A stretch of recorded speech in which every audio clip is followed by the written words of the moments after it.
Hello and welcome to Disastrous History. My name is Anthony, and I am the host of this wonderful mess of a show that will attempt to chronicle some of the biggest and most interesting disasters, messes, and all-around screw-ups that have happened throughout the centuries. Hello and welcome to another episode of Disastrous History. Today, we're going to go into a new type of disaster, but also an old type of disaster, but also kind of a new type of disaster. Today, we're going to have blizzards and hurricane force winds and maritime disasters and just really the whole enchilada of things that can go terrible during the winter. Today, we are going to cover the White Hurricane, or the Freshwater Fury, or the Great Lakes Storm of 1913, whatever you want to call it. So, since this is a new disaster to us, of course, we need to get in some basics as to what snow is, because it is a blizzard, and how snowstorms and blizzards form. And we're also going to briefly discuss the other forms of winter precipitation because, well, it's interesting and this disaster had it all. To start out with, what exactly is snow? Snow, in the simplest terms, is just a bunch of tiny ice crystals that stick together, usually around a dust or smoke particle in the atmosphere because obviously the moisture in the air needs something to condense onto. It doesn't just condense onto itself. And then once they reach a certain weight, they fall from the sky as snow. Now, obviously, in order to form snow, the air temperature has to be below 32 degrees Fahrenheit, 0 degrees Celsius, or they'll melt. It is actually a myth that it can be too cold to snow. Technically, it is easier for snow to form when it is slightly closer to the freezing point of water because, as we've discussed in tornado episodes and hurricane episodes, warmer air holds more moisture, but it can still snow when it's super cold out. But that's beside the point I'm making here. The one major difference between how snow falls at, say, 32 degrees, 0 degrees Celsius, and at, say, negative 5 degrees Fahrenheit, negative 20 degrees Celsius, is the size of the snowflakes. Closer to the freezing point, snowflakes tend to be bigger because the exterior of the snowflake has the chance to melt slightly and stick together with other snowflakes, making even bigger flakes. At colder temperatures, there is no melting and it tends to be a smaller, almost dust-like snow. Anyway, it has to be below freezing in the atmosphere for snow to form, obviously. But it also has to be below or relatively close to the freezing at ground level for the snow to stick to anything. But it's important to note that snowflakes are not just frozen raindrops. Well, okay, they kind of are, but not in the way you are thinking. The water vapor contained in the air is condensing and freezing as ice crystals, not solid ice. It's kind of rain, but not really. It's the same moisture, just not condensed into rain first, then frozen. It's condensing in small amounts and then immediately turning to crystal, which, fun fact, is often how rain forms in the first place. Rain starts as snow and then melts on the way down as it passes through the warm air. Not always, though. It depends on the height of the cloud and the temperature of the air and all that. It's much like fire, weather depends on the answer. It depends, which is infuriating for a lot of people because they want hard and fast rules and it's annoying. Anyway, that's a basic overview of snow. And then from snow, we're going to move on to sleet. Sleet is basically frozen rain. Not freezing rain, frozen rain. And not snow. Freezing rain we'll talk about in a minute, and snow we just talked about. So what happens with sleet is it forms as snow in the atmosphere, gains enough mass, and starts to fall. But on its way down, it hits a thin layer of warmer than freezing air and melts, becoming a rainish type slush kind of thing. It's not completely melted, but also not completely frozen. But then, it hits another thick layer of freezing air and refreezes. Then hits the ground as frozen raindrop type stuff. This is frozen rain. Again, not freezing rain. We'll talk about that next. It is basically frozen raindrops, and it kind of bounces when it hits. You'd recognize sleet when you see it. Next and last, we have freezing rain. Freezing rain starts out as snow in the atmosphere, then as it falls down towards the ground, it passes through a thick layer of warmer than the freezing point air and completely melts. It's not a slush or anything like that. It is completely a raindrop. Then just before it hits the ground, it hits another layer of below the freezing point air. Now this layer of air super cools the rain, but does not give it a chance to freeze before it hits the ground. This is important because then the now super cooled rain hits the ground, and if whatever it is at or below 32 degrees Fahrenheit, 0 degrees Celsius, and 273 degrees Kelvin, because I didn't do that earlier, if whatever hits it is at that point, the rain will instantly freeze, creating a layer of ice on whatever is there. So it's power lines or tree limbs or the ground or whatever. It'll create a layer of ice that then causes major problems like power lines dropping and tree branches falling and sometimes trees falling over from the added weight of the ice. So those are our three main instances of winter weather precipitation. But we need to now discuss how they are delivered, because delivery is important. The first type we have is just a regular winter storm. This can be any combination of the above things or just snow for a sustained period of time. Snow and sleet, snow and freezing rain, etc., etc. In the United States, a winter storm is generally 6 inches of snow in 12 hours or less.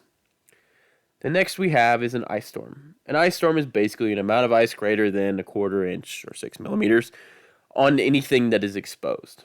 That much ice can easily buckle tree branches or power lines or whatever and cause major problems. The next type we have is called lake effect snow. This is generally confined to areas around, obviously, lakes.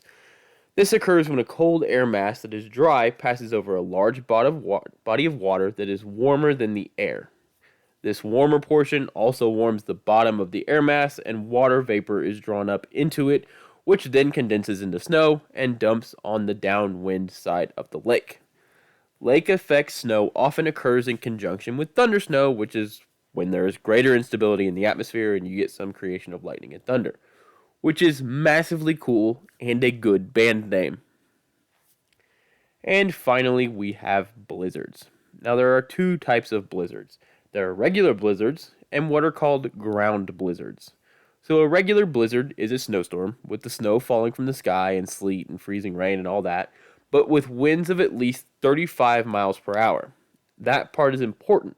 Because of those winds, visibility drops to almost nothing and you end up with whiteout conditions. And that last part is what a ground blizzard is. A ground blizzard is when you don't have any snow falling from the sky, but the extremely strong winds pick the loose snow up off of the ground and create a situation where it becomes a whiteout. So you can't see anything, but there's no snow actually falling from the sky. It's just being picked up and blown around and basically turning into a dust storm of snow. Usually blizzards can be hundreds of miles and tend to last for 3 or more hours. That last one is what we're going to deal with today, is a blizzard. This was, without a doubt, a massive, massive blizzard. Now, I told you all that. Now I have to tell you that a lot of these did not exist in 1913. This is the warning system that is in place today because of events like this. I explained all that because I feel like winter storm warnings and things of that nature, warning of winter weather in the United States, is confusing at best at times and not very well worded. So being able to explain it and to explain what all of the warnings means can help somebody out there to understand what the hazard is that's coming at them. None of that existed during 1913. That was all recently developed, recently being after 1913. So, with all that out of the way, let's get into this story. So the White Hurricane of 1913, I find the name White Hurricane exceedingly cool, despite the fact that it wasn't actually a hurricane, was a storm system that occurred over the Great Lakes in November of 1913. Yes, there will likely be many Wreck of the Edmund Fitzgerald references in this episode because that song rocks. And yes, I will cover the Wreck of the Edmund Fitzgerald in a future episode. But anyway, if you don't know, the Great Lakes are large. Like, it's hard to describe how large they are because they're called a lake, but it doesn't feel like a lake when you're standing on the shore of one. If you've ever flown into O'Hare Airport in Chicago, when you're coming in, planes often tend to bank out over Lake Michigan. And if you're sitting on would be the east side of the plane and you look out over the lake, you cannot see the other side. It is just open water. It almost looks like an ocean. And it's very unsettling when you're turning and it's just water below you, because you're like, yeah, that's Lake Michigan, but it doesn't look like a lake. It feels more like a sea. Just to give you an idea, if Lake Superior, the biggest of them all, was its own state, it wasn't water, it was land, it would be the 39th largest state by land area. The smallest of the Great Lakes, Lake Ontario, is still bigger than Hawaii, Connecticut, Delaware, and Rhode Island. It's almost bigger than Connecticut, Delaware, and Rhode Island combined. These lakes are big, and they are violent and unforgiving. There is a reason that Lake Superior is known for not giving up its dead. They regularly have massive storm systems that have impacts all over the upper Midwest and into New England. These massive storm systems are extremely common in November and have a name. They are called the Witches of November or the Gales of November. Also, an excellent band name. The witches occur when warm air from the Gulf and cold air from the polar regions meet and create what's called a mid-latitude cyclone. Where the warm air and cold air meet begins to rotate in a counterclockwise manner, just like a hurricane or tropical cyclone. Except, instead of being small and compact like most cyclones on the coast, they're generally 2 to 3 times the size of a normal hurricane. So hurricanes are about 300 or so miles wide on average. Mid-latitude cyclones typically hit about 1,000 miles wide. They're usually less powerful, but as we are about to see, not always. So what happens with the Witches of November is this cyclone tends to form as a low pressure over Colorado or Alberta or somewhere like that, and then they'll move northeast or straight east, building strength. The ones in Alberta are called Alberta Clippers. When the storm hits the relatively warm water of the Great Lakes, remember I said relatively, it is November, so it's cold for us, but it's warmer than normal, it gets even stronger. And it's warmer than normal because water loses heat at a slower temperature than land does. And that's where the sheer size of the Great Lakes comes into play, because these storms often have strong winds. But wind is hampered by obstructions like trees and buildings and hills. But you know what doesn't have any of that? The Great Lakes. This means that rather than be dispersed and weakened, it gets wide open spaces to get faster and faster and faster and faster until it is unreasonable. Now I want to take a moment, since we're talking about wind, and describe something here that is massively frustrating and confusing for me personally because I always get it wrong. And that is describing wind direction. So in this episode, we're going to talk about a northerly wind pretty often. Now, standard thinking would indicate that a northerly wind means that it would be blowing to the north. But that is not what that means, and I always screw this up, so I want to explain it to anyone else who gets it confused. A northerly wind blows from the north to the south. So a westerly wind would blow from the west to the east. Wind is always described as where it comes from, not where it's going to. It always throws me off, so I wanted to make sure I took a moment and explained it. I absolutely hate it, and I know some of you will too, but that's just how we decided to do it, so that's what I'm going with. Alright, so now we are brought up to November of 1913. So the first thing is when I called it the White Hurricane earlier, that's not entirely accurate. It's called that, but only the second storm. Yeah, that's right.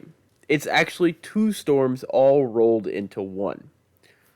So let me explain this. You remember back in 2012, Hurricane Sandy. It was a tropical cyclone headed towards the New England shore that ended up doing significant damage to a huge portion of New York and New Jersey in October of 2012. Well, one of the things that dragged Hurricane Sandy to shore was an extratropical cyclone. Basically the same thing that's happening here. So when 2 cyclones get close enough, they start to rotate around each other. They're rotating cyclonically around their own low-pressure centers, and then they're also rotating around each other, being drawn closer and closer. Eventually one will overtake the other and form a sometimes the same size storm, sometimes a bigger storm, sometimes a weaker storm. This is called the Fujiwara effect, And that's what's going to happen here. But we got to get there first. The first storm of the 1913 White Hurricane is generally called the pre-storm. The pre-storm formed and hit Lake Superior with gale force winds on Thursday, November 6th. This is the one that started in Alberta and headed south and east across the Canadian-American border. It came upon western Lake Superior early in the morning on November 6th. One steamer, the Cornell, was traveling on Lake Superior headed west. The Cornell left the Sault Ste. Marie locks empty at about 2:30 p.m. on Friday, November 7th, 1913. They're just called the Sault locks, but I wanted to be descriptive there. The storm warnings given at the time were for winds coming from the southwest.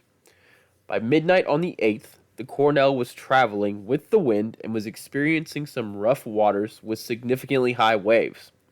So high that the wheel for the ship was frequently out of the water. The wheel is the propeller, if you were confused. Just wanted to let you know.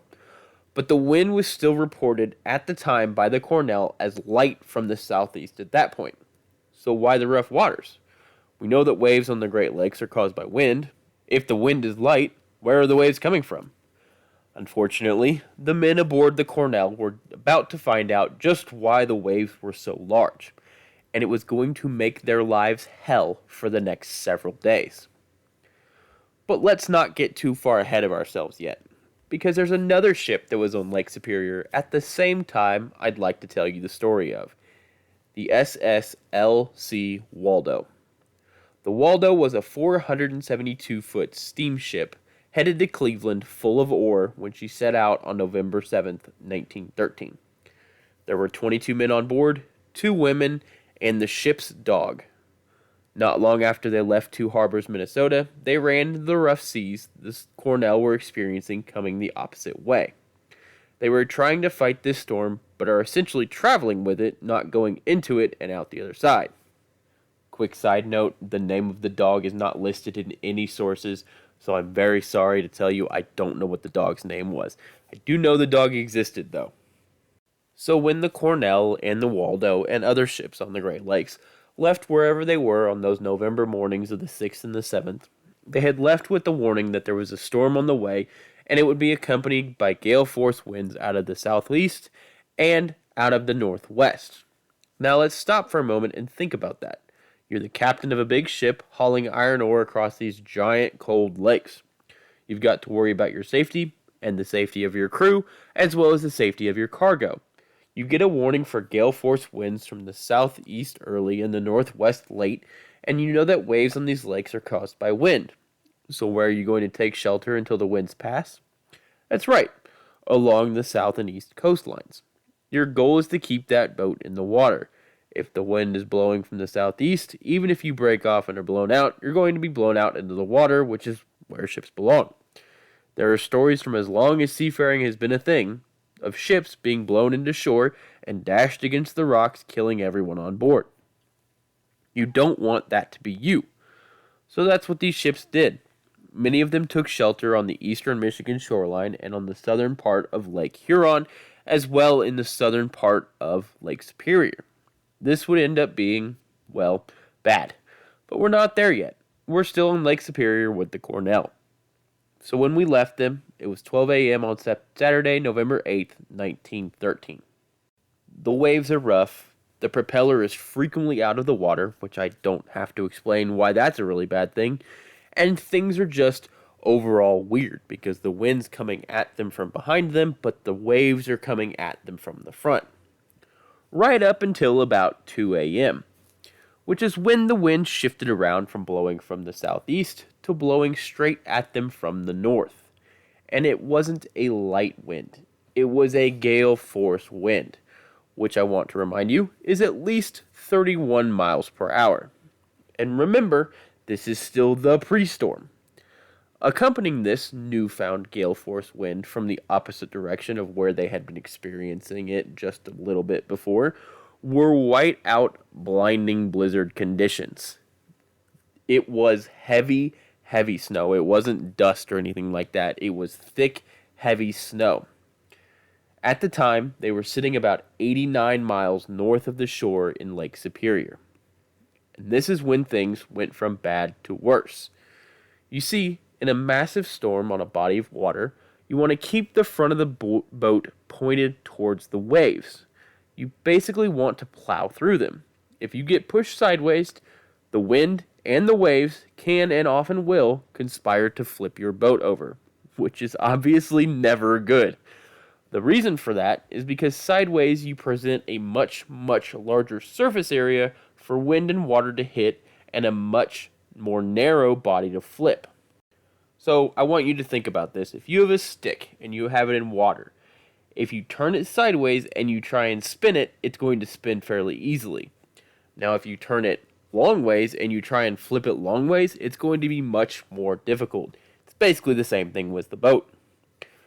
This is what happened to the Cornell. The ship wasn't powerful enough to get them out of the trough between waves. The trough is basically the space between a wave. So when you get stuck sideways, you are stuck in the trough and you don't have enough time to get your boat straightened out without being hit by another wave. They didn't have enough engine power to get them straightened back out with how strong the waves, how fast the waves were coming, and how strong the wind was. So they just sat there, being beaten over and over and over again by wave after wave in the constant gale force winds. They had the engine running full speed the entire time, trying desperately to get the ship facing the wind and the waves, but were unsuccessful. And I just want to point out that it is cold. Like, it's teens, 20s, cold. And when the wave hits the ship, it's turning into spray. And what that spray is doing is not quite immediately, but pretty damn close, freezing to the ship. So now, this entire ship is covered in ice. Not the sides, not the deck, everything. So they are working to keep this ship from rolling over and capsizing, and almost the entire ship is coated in ice. The doors, the windows, everything coated in ice. Eventually, they had been beaten so far south that they could literally see the trees on the shoreline by an estimated time of about 3:30 p.m. on Saturday. So, they were 89 miles north of the shore. At about 11 and a half hours later, they estimated they were about a mile and a half from the shoreline, which is fine and even pretty if you're just floating by on a leisurely cruise, but is absolutely terror-inspiring and a death omen if you're in the middle of gale force winds in a blinding blizzard in a completely frozen solid steel ship. At this point in time, the Cornell was in a rough spot. They were trying desperately just to live at this point. There was no worry about their cargo. There was no worry about anything. It was try anything and everything to survive and not be smashed against the shore. Back on the Waldo, they were trying to do a different thing. They were searching for land to try and find a place to hang out and wait for the storm to pass. But it was proving a bit difficult for a very specific reason. So I mentioned earlier that the entirety of the Cornell was frozen solid from sea spray. Well, so was the Waldo. But the difference was, the Cornell was just trying to stay afloat and away from the shore. They weren't trying to go anywhere, just survive. The Waldo was trying to go somewhere, and that's kind of hard when the entire pilot house is frozen completely solid and you can't see through the ice. And obviously you do not want to stand on the deck in the middle of gale force winds and a blizzard.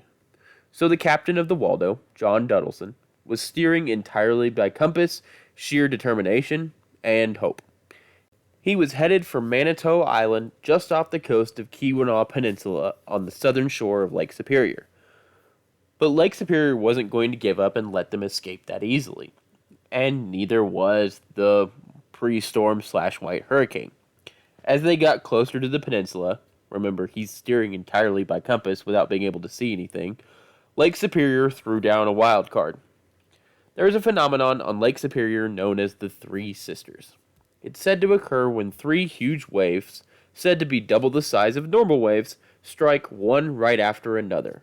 So the first one hits, swamps the ship, and before the water can recede off the deck, the ship is hit by the second wave, the second sister. And then by the time the third wave hits, the ship is done for and the third sister finishes the job. This is thought to be what happened to the Waldo. They just managed to only get hit by one. That one swept the pilot house right off the boat, along with all the lights and the navigational equipment. Bravely, the captain continued to try to steer the ship completely blind, and with no navigational equipment, and without the protection of the walls of the pilot house, which, seems almost impossible to do. This man is standing outside, trying to steer a giant steel ship towards an island in the middle of a blizzard with winds of at least 31 miles per hour in blinding whiteout conditions with giant waves constantly smacking his ship and likely freezing him because he's standing in the spray and it's almost immediately freezing. So, yeah, he was probably just absolutely one of the most brave people I've ever heard of. I guess it was either that or sink to the bottom of the lake, which, standing in all that sounds much more fun than sinking to the bottom of Lake Superior. And he did technically manage to do it, sort of. He made it to the general vicinity of Manitou Island, but then unfortunately smashed bow first into a small island called Gull Rock, which is literally barely more than a rock jutting out of Lake Superior, and it was probably impossible to see in the storm. This was about 4 a.m. on Saturday, November 8th. At some point, the captain had given the order to move everyone on board to the front of the ship, which was a good idea, considering the back half of the ship broke off and started to sink beneath the water. So everyone was safe, well, as safe as can be in half a completely dead ship in the middle of a snow hurricane. In fear that they would freeze to death, the ship's engineers came up with a hell of an idea to keep them warm. They ripped the captain's bathtub out of his quarters, turned it upside down, got some metal buckets, broke the bottom of those buckets out, and made a chimney through one of the portholes on the side of the ship in one of the rooms. They then ripped whatever wood off of whatever they could find and started a fire. They basically created a DIY fireplace in a single room to keep themselves warm. Which is a genius idea, but there were other issues, like the fact that they had no food, or, according to some sources, they either had a gallon bucket of peaches or a gallon bucket of tomatoes. Either way, not enough to keep 24 people and a dog from starving to death eventually. And then there was the small matter of the room they were in, now entirely encased in ice, literally trapping them inside. Literally the only way out would be through their now ingenious chimney that is, pumping all of the smoke out so they don't, suffocate to death inside and die of smoke inhalation. At this point, all they could do was wait and hope they were rescued before they ran out of wood or starved to death, because there was no way to send for help at all, in any way. They also likely had no idea if the storm was still going outside. I mean, they probably had some idea, they probably could hear things, but eventually it's going to be really hard to hear through the tomb of ice they were currently sitting in. So yeah, not a great predicament. Alright, now we're going to leave the Cornell and the Waldo there for a bit in their predicaments. Just remember the Cornell is being beaten black and blue by waves and wind, trying desperately to not end up smashed on the shore of Lake Superior, and the Waldo is smashed against the shore of Lake Superior, and the crew is trying not to freeze to death. Because we're going to talk about the big picture for a minute. By 4 p.m. Saturday, the storm system that had started in Alberta was starting to weaken and then combined with another low storm system that had formed over the Appalachians. That second storm would become what we call the White Hurricane. It originally sat over North Carolina, South Carolina, and Virginia, but when it combined with the pre-storm, it pulled it up and backwards a bit. So it ended up sitting directly over the Toronto, Canada, and Buffalo, New York area. What this did was push the winds that were blowing from the northwest with the first storm to blowing straight down from the north. Straight down Lake Michigan, straight down Lake Huron, straight down Lake Superior. It also set off what is called a meteorological bomb. This is essentially what happens in a rapidly strengthening hurricane. The low pressure of the system dropped 31 millibars in less than 24 hours. This brought a rapid increase of precipitation, and it could produce winds of 74 miles per hour plus, which it did, and is basically a hurricane. This was our white hurricane. Snow combined with hurricane force winds, combined with extremely cold temperatures, produced massive whiteouts and blizzards across the upper Midwest and Great Lakes region. From 4 p.m. Saturday, November 8th, until the storm moved on and weakened on Tuesday, November 11th, various areas of all the Great Lakes received sustained double-digit hours of hurricane force wind. It is estimated that Lake Superior received 20 straight hours of sustained winds 74 miles per hour plus. 20 straight hours. There were multiple reports of wind gusts up to 85 miles per hour out on the lake. And that's just the wind. We haven't even talked about the effects of the waves yet. So one of the things you have to understand about the Great Lakes is that all of the waves are wind driven. Now there are three different types of waves. Well, not types of waves. There are three different sizes of waves basically. There's the average wave, which is the baseline wave. Then there is a significant wave, which is basically taking the top 1/3 of wave heights and averaging them out. And then there are maximum waves, which is taking the top 5% of wave heights and averaging them out. Then taking all that and determining statistically how often they will occur. I, unfortunately, am not good at statistics. So I'm going to give you what the National Weather Service has as their baseline for what the waves are. And then I'm going to give you what their wave model put out, and then what my friend Cameron, who is a PhD in mathematics, figured out from what the information they gave us would be on Lake Huron at the maximum event peak. So this is the National Weather Service. If the average wave over an hour is 5 feet with a period of 8 seconds, so you have a wave that is 5 foot tall every 8 seconds, then a significant wave, which is the top 33%, will be 8 feet and occur every 40 or so seconds. So you have a regular wave, 5 foot tall, every 8 seconds. And then every 40 seconds, you have a significant wave that's 8 feet tall. And then a maximum wave will be 9 feet tall and occur every 2 to 3 minutes. So you have an average wave, 5 foot tall, every 8 seconds. And then at the 40-second mark, you'll have a significant wave that's 8 feet tall. And then, say, 2 minutes and 30 seconds, you'll have a 9-foot wave, which is the maximum wave.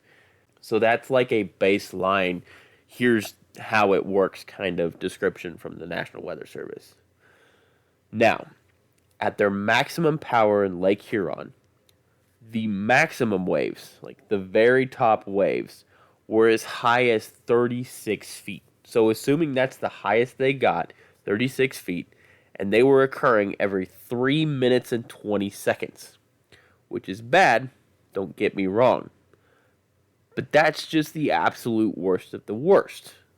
That's every 3 minutes and 20 seconds, which is a long time in a disaster situation. The significant wave height, 32 feet. So based on our math, you're getting hit by a 36-foot wave every 3 minutes and 20 seconds. Then you're getting hit by a 32-foot wave every 30 seconds or so. But, and this is the big one that I think gets ignored, based on this math, you are getting hit by a 20-foot wave every 8 seconds. Now think about that. Which would you rather choose? Would you rather be hit by one 36-foot wave every let's just say 3.5 minutes? Or would you rather be hit by a 20-foot wave every 8 seconds? I think I would choose the 136-foot wave. And that's one of the things that gets focused on, especially in this disaster, is they're saying, oh, the waves reached 36 feet, which is really tall, but is kind of pales in comparison to being hit by a 20-foot wall of water every 8 seconds. That's not great. Like, you get hit by a 36-foot wall of water, which is basically up to a second-story roof peak. And then, as you are trying to recover from being hit by a second-story house, you are hit by a 2-story house that just doesn't have a roof on it 8 seconds later. And then 8 seconds later, you're hit by another one. And then 8 seconds later, you're hit by another one. And then 8 seconds later, you're hit by another one. And then, like, 6 or 7 seconds later, you're hit by a 32-foot wall of water. And then 8 seconds later, you're hit by another 20-foot wall of water. Like, that's going to swamp your ship very, very, very quickly. Especially if you cannot get the front of your boat headed towards those waves and you are stuck sideways. You are going to be flipped and you're going to be sitting upside down and, well, everyone on board is going to die. It is now the morning of Sunday, November 9th, 1913. The White Hurricane has descended upon the Great Lakes. Ships all over Lake Huron, Lake Michigan, and Lake Superior were now fighting a north wind that had the whole length of the lake to pick up speed, especially Lake Huron. Because remember, many of the ships took cover on the south and west sides of Lake Huron. This meant that they were sitting ducks when the gales of November came early. At 10 a.m. on Sunday, the storm seemed to be lessening over Lake Superior, and a small lull in the storm was happening. It might have felt to many their nightmare was ending. They were wrong. It's like when you wake up in the middle of the night after a nightmare and you go to the bathroom, you get a drink of water, and you lay back down to bed, and they're like, hey, the dream's gone now. And then it just comes back in full force. That's basically what happened here. Over the next 12 to 24 hours, entire crews would be lost to the waves. At about 4 p.m. on November 9th, the captain of the Henry B. Smith left the Marquette port with a load of iron ore. That's not an Edmund Fitzgerald reference. That's just what the ship was carrying. Supposed to be headed for Cleveland, and he kind of planned it to leave during the lull in the storm. There are stories from crews of the other ships in Marquette that the captain, James Owen, was impatient to get the ship loaded and head out. He even got into a fight with the people working on the docks because they closed the docks because the storm was so bad. And he eventually needled them so much that they finally reopened the docks and then had trouble getting the ore out of the rail cars because it was frozen. But they did it anyway. This, as we know, was a bad idea. Some witnesses on the shore say as soon as he got out of port, instead of heading east for the Sioux Locks, the Smith headed west on Lake Superior, possibly headed toward Keweenaw Point to try and take shelter, because he likely knew as soon as he got out there that this was a terrible idea, and there was absolutely no way that he was going to be able to turn around and head back into port in Marquette. Captain Charles Fox of the steamer Choctaw states he had never seen a ship roll to the side as much as the Smith did once he got out of Marquette port. He states he doesn't believe the ship made it further than 15 to 20 miles outside of Marquette with how bad the weather and the waves on the lake were. One member of the crew of the Denmark said the Smith was rolling so bad on waves that there were occasions he could see the entire deck as the waves tipped the boat back and forth. At some point during the next 12 hours, the Henry B. Smith sank beneath the waves. No one saw what happened to the ship. As soon as she got too far out of port, the snow just faded it away, and no one ever saw it above water again. Likely completely frozen solid, with her crew members trying desperately to keep the ship from going to the waves, but it was no use. The storm was too powerful. Only 2 members of the crew were ever found. The body of second cook H.R. Haskin was found floating in the water near Whitefish Bay, almost 50 miles away, and the skeleton of third engineer John Gallagher was found on Parisian Island in the spring of 1914. The ship was lost to the lake until 2013, when it was discovered again, split in two, some miles away from Marquette. At around the same time frame, the SS Regina was heading north through Lake Huron with a load of mixed goods. Subjected to wind speeds up to 85 miles per hour and waves taller than most houses, it likely never stood a chance. The hatches were caved in and filled with water rapidly. There was no way to survive. At some point, the captain ordered the Regina to be anchored close to shore to ride out the storm. Eventually, it ran aground and suffered a large gash in the hull, causing it to sink beneath the waves. The captain was able to order an abandoned ship, but it was no use. Every soul on board the Regina perished, including those who made it to the lifeboats. The Regina was found later sitting upside down and broken in two on the floor of the lake bed. But the Regina had a curious story with another ship. It was actually thought to be a different ship that sank at the same time. You see, there was another ship in Lake Huron that was floating upside down on the surface, sitting a couple miles just north of Port Huron, Michigan. But it was sticking out of the water at a weird angle and caused some confusion as to how long the boat actually was. So for days while this storm raged, there was a mysterious wreckage sitting just north of Port Huron, where a lot of the sailors for these ships were from, but it was completely unknown what ship it was. No wreckage from the mysterious ship ever came up to identify it. So it just sat there, and they had to wait, and wait, and wait, and agonize, torturing the loved ones of the missing sailors, not knowing if that was their loved one's boat, or if they would somehow appear over the horizon still afloat. Literally, I cannot imagine being able to see the boat just offshore sitting upside down and not knowing if your brother or husband or son or best friend or whoever was on that boat or somewhere else. Just not knowing. Or knowing that, hey, it could be my relative on that boat and they could be alive, stuck underneath that upside down ship. That would be awful. Eventually, several days later, a diver was able to get down and read the name of the ship on the side and confirm it was, in fact, the Charles S. Price.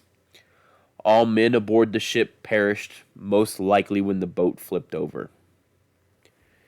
At least 9 more ships would be lost in the storm, and every crew member on board each would perish. The Isaac M. Scott, the John McGain, the Argus, the Hydrus, the James Caruthers, and the Wexford would all be lost on Lake Huron. The Caruthers still has not been found. The Leafield was lost on Lake Superior and has not been found. The Plymouth was lost on Lake Michigan and has never been found.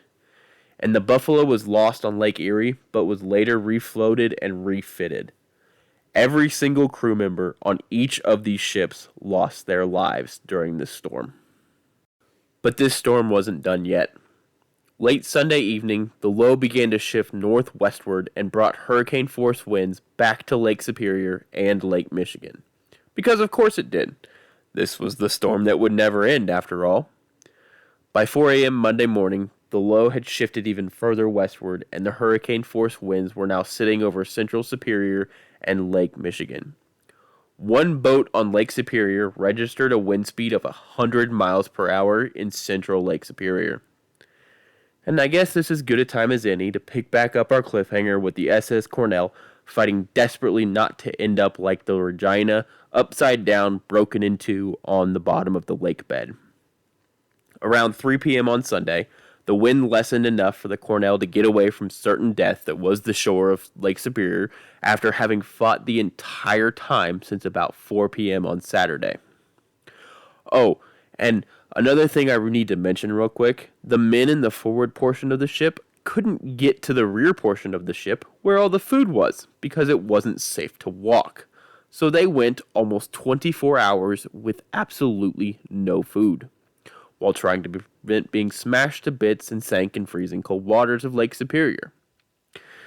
Eventually, they began to travel northward again to get away from certain death. Until, yeah, you guessed it, that part where I just said the low shifted westward, they got caught in that. Again. They fought desperately, and successfully I might add, to keep the head in the waves before being hit by a massive wave and destroying a huge portion of everything on the deck, which then sent them back into the trough of the waves and getting beaten back several miles. But they were eventually able to drop an anchor and get it back around before the anchor broke off into the water. Literally, broke the anchor off the ship, sent it all into the bottom of the lake. They then spent the time from 3 p.m. to 5 p.m. fighting to stay away from the shore again. Basically, this ship spent almost 3 days running full speed ahead in one direction, the full power of their steam engine to prevent going backwards. That's insanely difficult to comprehend. You know when the wind is blowing really hard and it looks like the birds are going nowhere, like you're in a storm and you're looking at the birds flying and they appear to be going nowhere. Now, I want to imagine that bird is a several 100-ton steel boat that is about 500 feet long. That is a ridiculous image to put in your head. That it is spending all of its power to prevent itself from going backwards while it's trying to go forwards. Eventually, at 10:30 p.m. on Monday evening, after first being hit by the winds at 2 a.m. on Friday morning, the Cornell was able to head back to safety. She made it out of the storm, survived the great white hurricane without losing a single soul on board the ship. That is some seriously impressive sailing because, by all accounts, it probably should have sank. But they didn't. They made it. Now let's pick up our other ship, the LC Waldo. The Waldo was in a bad predicament that was rapidly getting worse. Encased in a tomb of ice, they had whatever wood they could tear off of the walls of the ship and tomatoes or peaches or nothing to eat. Depends on the source. It was early Saturday morning. So basically like 10 a.m. Late in the afternoon, a boat, no one is sure what boat, spotted the wreckage of the Waldo and notified both the Eagle Harbor Life-Saving Station and the Portage Life-Saving Station. The U.S. Life-Saving Service, just so that you're aware, was one of the precursors to the U.S. Coast Guard. Basically, they set up stations all along the coast, in the Great Lakes, the west coast of Florida, and all along the west coast, these life-saving stations where they would send out rescue teams to save ships and cargo and that kind of stuff that were foundering along the coast. I'm not kidding.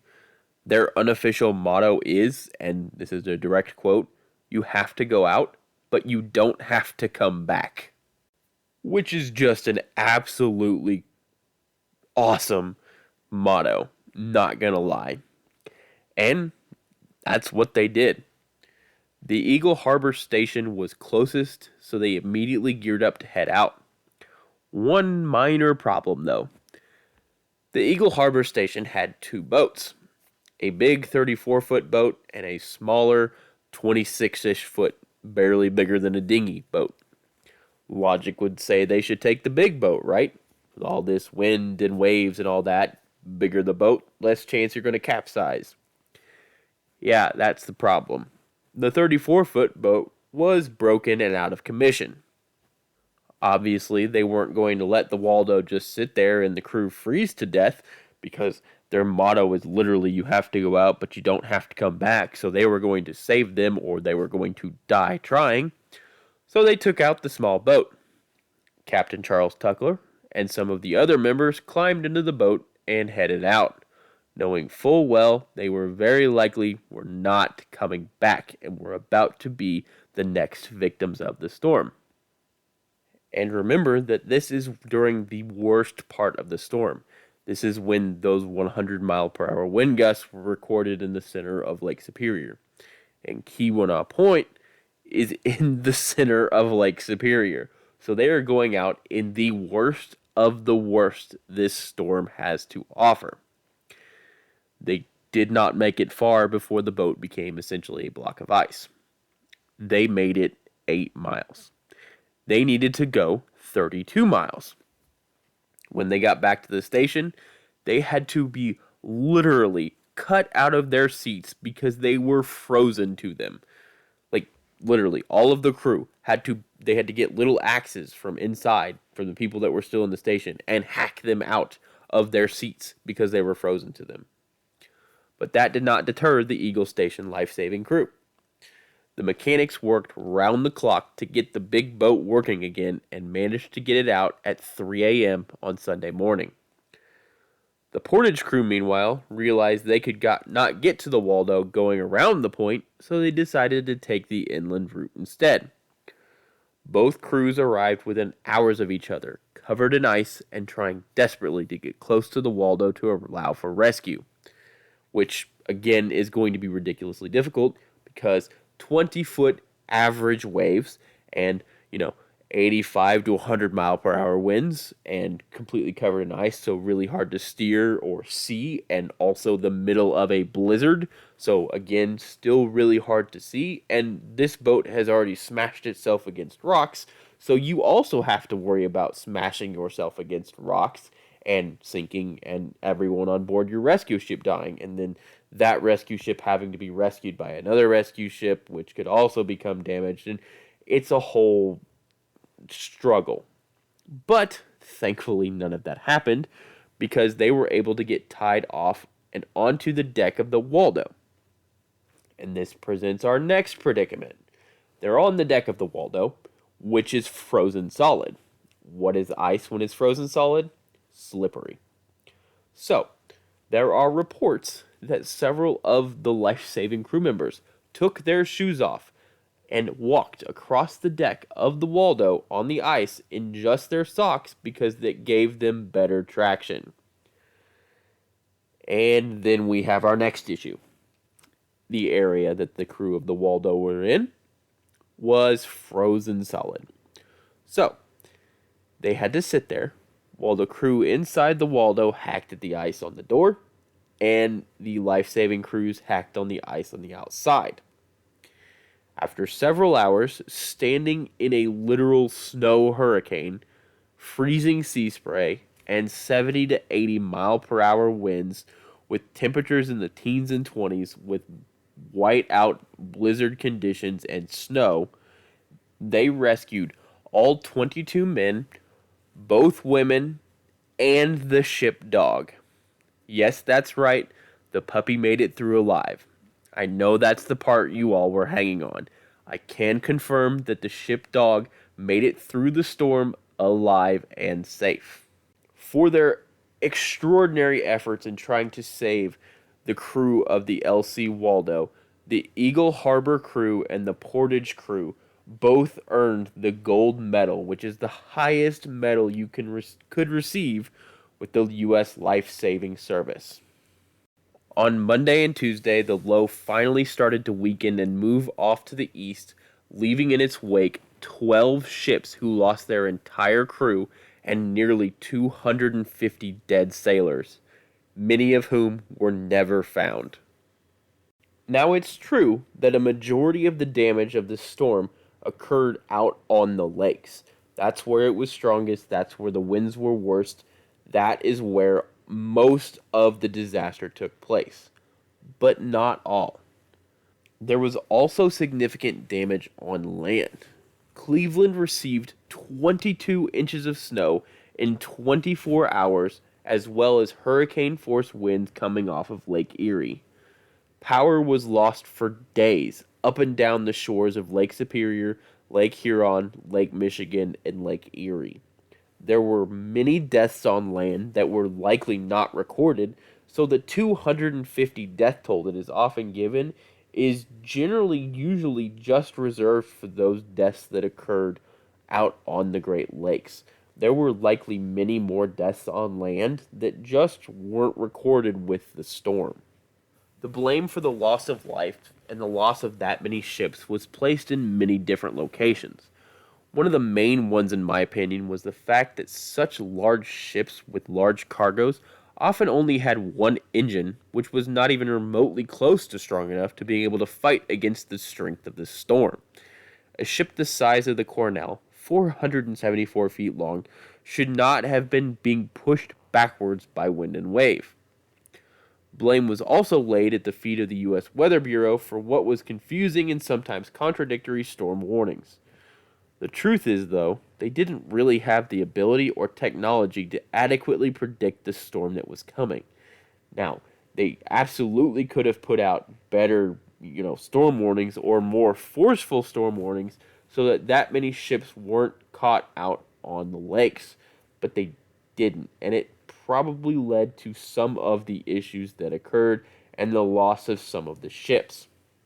Now, I've spent a lot of time calling this the White Hurricane, and technically that is not accurate. It was not a hurricane, it was a mid-latitude cyclone. However, the lowest the storm pressure dropped to during the entire event was 968 millibars, which is equal to about a Category 2 hurricane. So basically, if we want to compare it, which seems relatively fair considering what happened and how strong the winds were, this is basically a 1,000 mile wide Category 2 hurricane that, instead of putting down rain and lightning and thunder, was putting down white-out snow blizzard conditions with 75 to 100 mile per hour wind gusts and winds sustained at about 74 to 80 miles per hour. It was basically a hurricane on the Great Lakes, and that's amazing. It stands to this day as one of the deadliest and most costly disasters in the history of the Great Lakes. And with that, we've reached the end of this week's episode. I hope you guys enjoyed it. As always, you can follow me on Twitter, Disastrous History, Disastrous HSTRY. I also have a Patreon where I have a couple Patreon episodes, and we'll have more Patreon episodes in the future. It's patreon.com/disastroushistory spelled correctly. Also have an Instagram and a TikTok and all that kind of fun stuff. And if you want to let me know how I'm doing, it's disastroushistory@gmail.com. Also, leave a review on Apple Podcasts or a rating on Spotify, since Spotify now has ratings. So that'll help me grow the podcast and be able to do more episodes and all that kind of fun stuff. I appreciate you guys. Thank you guys, as always, for listening. And always remember to stay safe and always check your smoke detector batteries.